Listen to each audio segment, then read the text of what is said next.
let's talk about what I started doing. I started doing exactly what y'all are doing in here. I started writing my goals. I started writing a self image. I started recognizing that I was not doing this and something that I was needing, that I was instilling in my dancers during all of the years of success that I wasn't doing for myself. I realized that having a community was such a profound thing to have.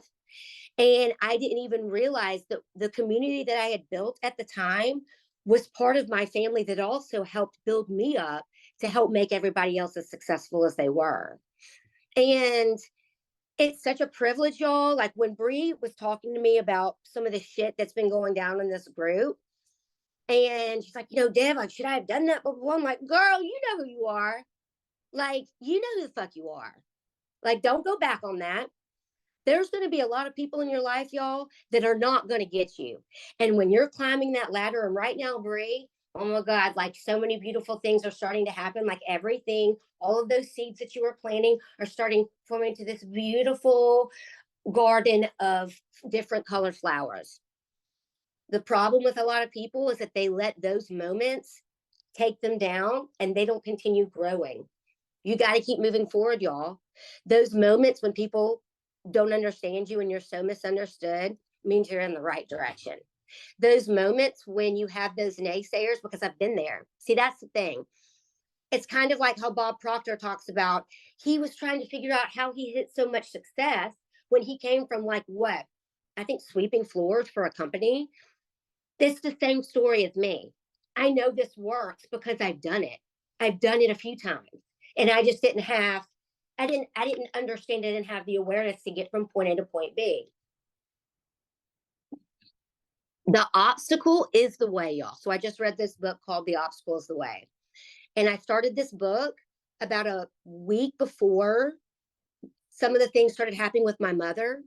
And I'm so grateful that I have the knowledge and the gift of a growth mindset in the books, in the individuals that have come to me in the process of during these years of working on myself, doing exactly what you guys are doing, because I am now able to hit these obstacles head on and make them the way, make them the part of what is going to help me grow and help others grow and get to the next level. It's such a privilege for y'all to be here. So it like really ticked me off to hear that so many people were giving Bree so much shit. You know what that means? That we're just A, super sensitive.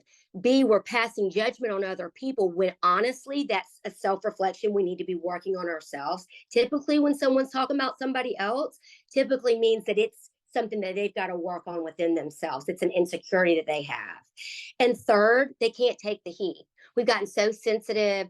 Oh, my feelings and all of that. And not that your feelings aren't validated, but like sometimes we got to do shit that you don't fucking want to do. Sometimes you need to lift yourself up. Bree's gotten plenty of videos from me. Some days where she made up not respond to me, and that was really towards the beginning. That doesn't happen now. I would literally send her the most random videos just speaking, just to like let her know where I am with her and that I'm here for her. Because like when the going gets tough is the best time for you to keep going, because that is when you're going to hit the most success in your life. And when you are somebody that can't take the heat from somebody that gives a damn about you, in a world where so many people don't give a shit about you, you've got somebody that actually cares, doesn't even know you coming into this group. And you mean to tell me you're going to actually care and make sure that I'm on my shit? And you're going to give me limitations and tell me that you're either going to do this by this time or piece the fuck out? That means you're not doing the work by then, anyways. Okay. So, like, you guys, whenever there's going to be moments where you're going to get pissed off. Okay. There are moments too where Bree and I are super direct and honest about things. And I'm certain that there are moments where she's like, oh shit, this bitch. Like, I got to go think about this for a second. And likewise in return. But at the same time, y'all, that is exactly what you need. You need people that are going to keep you on your shit. You need people that are going to be excited and proud of you and your success. A lot of, especially in women, I am an expert working with women because the dance industry can be toxic as shit. Okay. And everybody talks about everybody behind their backs. my entire life, I come from a very profound family. And in this area, a lot of people talked about my family, couldn't wait for my family to fall. Okay. Couldn't wait for me to do the same thing.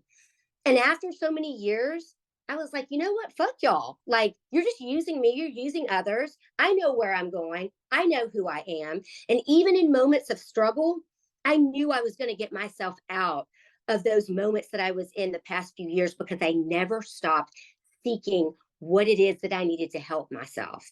And then I found this person on TikTok. Lo and behold, where so many people want to say that TikTok and social media can be so toxic. Well, maybe if you're a toxic person looking for toxic shit, okay? But like if you're on the other side, it's a great community and a tool for learning. I've learned more from TikTok and from Instagram and YouTube. I taught myself how to snowboard from YouTube, y'all, okay? Nearly killed myself in the process, but I did, right? So just it's such a privilege, y'all, to have someone as beautiful and someone who is so fucking honest. Like Bree, you even just telling everybody, like none of them would have ever known that you actually see what emails that this new system that you're using will let you know when these surveys are coming from. And yet you're so honest about it. Like, what a beautiful thing. Who's like that these days? Like, nobody. Nobody that's going to actually care, be super honest with you, and call your little asses out when you're over there on the corner like this. You're like, yep, okay, I'm here. Or you make excuses to not turn on your camera, or you have excuses as to why you cannot stick to your routine. Okay. The power of community matters. Surround yourself and get yourself uncomfortable. One thing I take pride in myself is I will commit to things that I know that the next day I am going to have a pit in my stomach and be like, why the fuck did I do this? Why, God, why? You know, because it pushes me. Because when I make a commitment and make a commitment, and I remember when Bree dropped into my, I don't know, what were we on WhatsApp, I think, and she's like sending me this like book long thing, and I'm like, who are you? Like, what's happening here? You know? But then she said a few things and like that really resonates with me. The directness. I loved that the fact that she had the balls to actually do that. I'm like, okay, cool, I can work with you.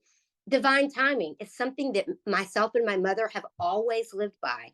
I fully believe you can't force God's work, the universe's work. You keep doing the work. You can't force the timing of things to happen. That's why you got to keep going. And our new